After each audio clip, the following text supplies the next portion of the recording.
Who owns you? Who you listen to owns you. There's a constant and continual noise of voices who want to influence and shape us. They're everywhere, using every possible tactic to get your attention and to keep it. These attention grabbers are persistent. They're determined to get your attention. Sometimes they might shout, but they can also get your attention by whispering, and that can be worse than shouting sometimes. It's not just advertising that competes for our time and attention. It's become much more serious. A fight to take over and have prime time in our lives, taking a huge chunk of our time, convincing us that we're not wasting our time and that life would be miserable without it. The direction of our lives will be strongly influenced by who we listen to and who or what we spend time with. Who do you listen to? Who do you trust? What you listen to and who you listen to is what you become. The law of cause and effect is a universal law which states that every single action in the universe produces a reaction, no matter what. The law of cause and effect is as sure and certain as the law of gravity. I took this definition from the internet. I like the no matter what part of it. Every single effect within our world has a cause, an original starting point. In other words, no getting away from it. This law of cause and effect operates in our lives whether we believe it or not, and whether we admit it or not. It operates whether we see it or not.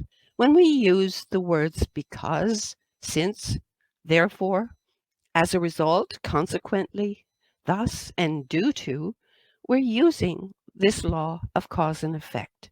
Examples would be, you were disobedient and therefore you get no dessert. You didn't study and so you got a bad grade. You ate tons of junk food and as a result, you feel sick. We are shaped by what we pay attention to, who or what you listen to. Even our opinions can be formed by the opinions of others who we listen to. This happens whether or not we are aware of it. As the expression goes, you don't even know what hit you. What I'm trying to say is that you cannot escape being influenced by who or what you pay attention to or give your time to. We're shaped by those who have the most influence over us. We are sculpted by them as an artist would shape a piece of pottery. Nature can help us understand this. The Grand Canyon was shaped by multiple forces of sun, wind, rain, snow, and river. Along with erosion and weathering, all of these forces shaped or formed this amazing canyon of great beauty, this unbelievable spectacle of nature. The canyon was carved by the Colorado River, which chiseled out a channel through layers of rock. Just as geological forces are responsible for creating the canyon that we see today, so too with people. Forces are at work within our relationships to create and shape us. A meandering stream or river is also a good example of a force that shapes its physical environment. A meander is a bend in the river. The water on the outside of the bend flows faster than on the inside, eroding the bank on the outside, and the slower moving current on the inside allows the stream to deposit sand and rocks. We find this to be true. After a heavy rain, we saw that the water had left us a good deal of sand, creating a mini beach, a nice gift as a result of the meander in the stream. As Christians, our ears should be attuned to the voice of our shepherd, Jesus. John 10:3 tells us that we should hear and recognize Jesus' voice. We follow him because we know his voice. This is the law of cause and effect. This law also operates in this way.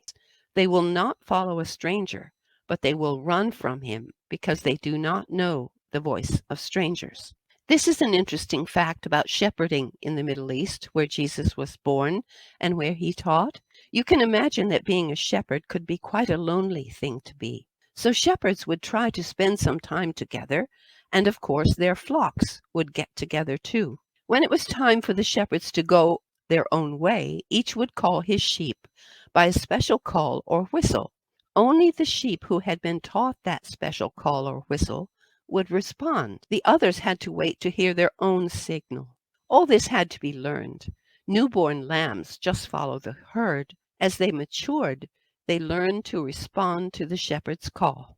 Let's see how this operates in today's world. Only if you know what Jesus taught will you be able to see that some of what is being taught isn't true.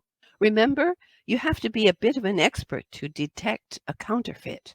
It takes practice, and we're supposed to practice. As Sarah said in the lesson last week, if you don't know that the Bible says there are two genders, you might fall for the lie that there are more than two and that you can choose your gender. This is an example of cause and effect at work. Not knowing what the Bible says may cause you to believe a lie. There is another voice out there besides Jesus and his Father, and that is the voice of the evil one, Satan. If he speaks in ways that seem right and seem good and are believed by most people, how are you to know that they are wrong? Only by comparing the genuine teaching of Jesus with what is being said or taught. Young people are warned constantly in the scriptures not to have evil companions, which is to say that you will probably become like them. They will shape you. In today's world, a companion would not have to be a real person, but rather the technology which you spend most of your time with and are devoted to. We're very blessed to be able to choose what shapes us. Our responsibility is to choose well. Our responsibility is to see that our choices please our Father and Jesus. Theirs are the only voices that really count. That is why knowing and saying the Shema, the commandment which Jesus said was the most important of all, can be critical to who we become. Listen, Israel, the Lord our God is one Lord. The Shema can shape us in the right way and protect us from error. And so I beg you, as do the scriptures, to choose well.